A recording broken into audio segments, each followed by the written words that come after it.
Caddis Maximus here, this time with a review of the O'Reilly's GM PowerTorque GM4325 bit set with micro bit ratchet. This is a double-ended ratchet, so it actually has a 1/4-inch hex driver on one side and a 1/4-inch square drive on the other. I'm addicted to these tiny little ratchets. This thing was 20 bucks on the shelf, so it's a bit high priced. I will say that for a bit set, it's kind of interesting because it has like these graphite colored bits I've never really seen before, so I think that's kind of neat. And they are indeed Chrome Vanadium bits, and so very rarely do they actually advertise the specific material bits. And when they do, they're usually advertising it being an S2 grade tool steel, which is a really high quality steel. So it's kind of interesting to have some of these bits that are advertised as Chrome Vanadium. The little set here, they don't, since the lid closes so tight, the bits aren't held in very tight, and I actually kind of like that because it's easier to pull them out. Sometimes it gets tiresome having those cases where you got to get a pair of pliers just to pull the bit out. And for all the bits in this set, you really don't get much of a variety. They gave you a whole bunch of these posi drive Phillips, which are straight wall Phillips that are designed not to cam out, as well as standard Phillips, a few different sizes of star drive or Torx drive, and then of course a few hex bits and a little 1/4-inch hex to 1/4-inch drive adapter, so you can actually have two 1/4-inch square sockets. What's interesting is they don't have Chrome Vanadium on the adapter. The other issue is that they over-stamped when they put in the little ball detent there, so it barely sticks above the surface on this particular one. It wasn't manufactured the best. Let's go and pull this out. It's a pretty compact ratchet. It's not as compact as some of the super thin ratchets, like of course a clutch type or gearless ratchet is always going to be pretty much have the thinnest head. Here's their other O'Reilly's. This is that super micro ratchet, and this thing, surprisingly enough, came with a 3-bit set of hex drives, but they were metric and they are in fractional in this one, so I thought that was kind of interesting. And we can see it's actually a bit shorter with the adapter that comes with that super micro ratchet, yet this adapter can be modified to shrink it down to be about the same size.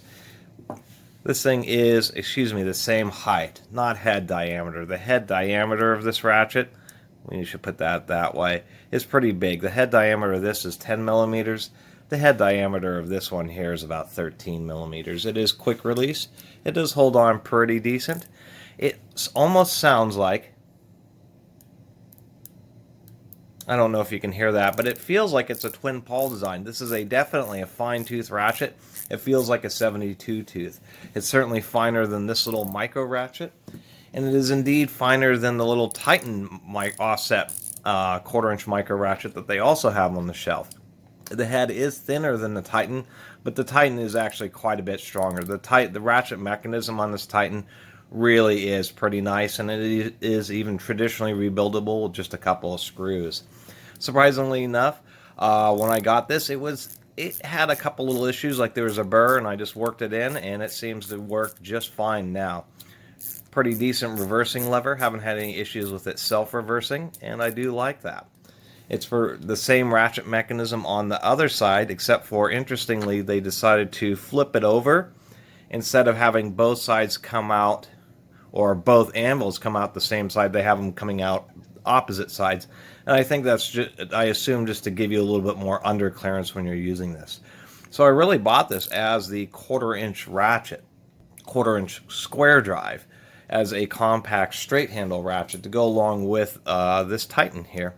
And I have plenty of bit ratchets, including this little guy, which is super tiny compared to this bit ratchet. We can see it's just a much, much shorter. So this is my bit ratchet. This is just going to be a 1/4-inch straight handle, and I'm actually just going to pull out the parts on this side and have some spare ratchet. I won't be able to reuse the anvil for this side. It does have a lifetime warranty, so that actually is pretty nice in case the ratchet mechanism breaks. It's always nice to have some extra pawls and stuff on hand. And I'm just going to use that as just a finger grasp because I just wanted a small, super compact head, 1/4-inch drive, straight handle ratchet. Overall, I think this thing is pretty handy, and to tell you the truth, even versus this little set, which is 15 bucks, Some people may be better off getting something like this because you actually do get 2 ratchets in one, and you get a much more comprehensive bit set for literally $5 more. This ratchet isn't quite as compact, but it is still pretty compact, and you get both the 1/4" hex and the 1/4" square. So I'm going to actually take apart this little ratchet mechanism here, and let's go ahead and do that. What is surprising is this little ratchet is rebuildable. It just has a super hair thin snap ring in there, which are always fun to try to get out. The technique for getting at these snap rings is to actually take some kind of a pick and push until you can get this side into this little gap here. That little gap will allow you to kind of pry it and start to get it to work around the edge and get it taken apart. This is not a traditional snap ring, and so you have to be super careful. These things are really easy to bend and break. They're made out of a very high carbon steel so that they will have a good amount of strength, but man, are they pretty easy to bend and damage and break. Let's see if I can't get this thing to cooperate and scooch around a little bit here. There we go. As soon as we get it scooched around, this is the interesting part, which is trying to get it started. And I'm not even in frame because I'm so zoomed in. And this is just a getting it started part. This is always the hard. And it just shot out. I was not doing my usual hold my hand over it. This is that little snap ring, and it's pretty surprising. It really does compress pretty tightly. One nice thing about those Harbor Freight lifting magnets is it's easy to find parts that are like that. So let's go and see if we can't disassemble this without it just completely shattering on us. There we go. We have a little bottom plate. We have the anvil. This does have, instead of a detent, it has a little neodymium rare earth magnet stuck into the bottom of the socket, so it's magnetic retention. There's our little ratchet pawl. And let me finish taking this little bit out here. That's a little spring-loaded peg that's set inside the reversing lever. And then it has a spring nested inside of it. All that. Oh, and it's steel. It's all steel inside there. That's what actually keeps the switch inside the ratchet. And here's a better close-up of the little anvil. It actually has quite a few teeth. There's probably a dozen teeth. It is just a single pawl design, but it really has a lot of engagement. We can actually see how much of the diameter is covered by the ratchet teeth, and that's really not too bad at all. Should help prevent it from slipping, and should be a pretty nice and robust ratchet mechanism. Now, the issue with, of course, tiny ratchet mechanisms in general is the fact that everything's so fine, so just the tiniest little bit of metal or dirt that may get inside there can easily cause it to want to skip.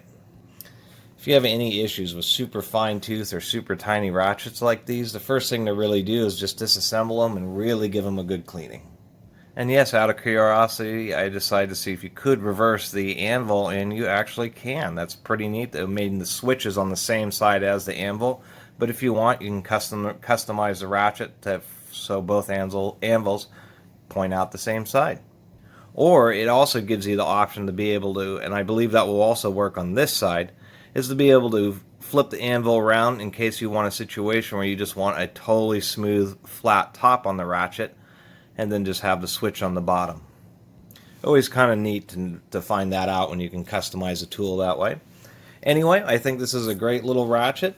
Just because I'm addicted to tiny ratchets, I don't know how useful it might be to so many other people, but I do like these super compact ones just because they seem to work so well under dashes. There seem to just be a variety of situations where inside doors and removing, installing speakers, that type of stuff.